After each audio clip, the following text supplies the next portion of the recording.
ഞാനൊക്കെ എത്രമാത്രം നന്ദിയില്ലാത്തൊരു മനുഷ്യനാണെന്ന് ഈ ഒരു സ്റ്റേജിൽ മനസ്സിലായി. ഫസ്റ്റ് തന്നെ ഞാനൊരു അൽഹംദുലില്ലാ എന്ന് പറഞ്ഞ് സ്റ്റാർട്ട് ചെയ്യട്ടെ.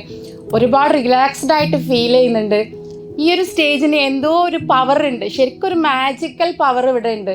കാരണം രാവിലെ നമ്മൾ വന്ന പോലെ ഒന്നുമല്ല ഓരോരുത്തരും ഇവിടെ നിന്ന് ഇറങ്ങി പോകുന്നുണ്ടാവുക.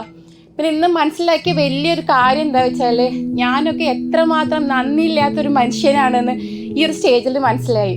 ഒരുപാട് അനുഗ്രഹങ്ങൾ ഉണ്ടായിട്ട് ഇത്രയും ഡീപ്പായിട്ട് അൽഹംദുലില്ലാ എന്ന് പറഞ്ഞൊരു സമയം എൻ്റെ ലൈഫിലില്ല. ഇപ്പോൾ തെസ്നി മാമിൻ്റെ സ്റ്റോറി കേട്ടപ്പോൾ കുറച്ചൊക്കെ എനിക്ക് റിലേറ്റഡ് ആയി. കാരണം ഞാനും കുറച്ച് ആ സ്റ്റേജിൽ കൂടെ ഒക്കെ കടന്നു പോയിട്ടുള്ള ഒരാളാണ്. പക്ഷെ അത്രയ്ക്കൊന്നുമില്ല കേട്ടോ. ഞാൻ കുറേ ബ്ലെസ്ഡ് ആണ് അങ്ങനെ നോക്കുമ്പോൾ.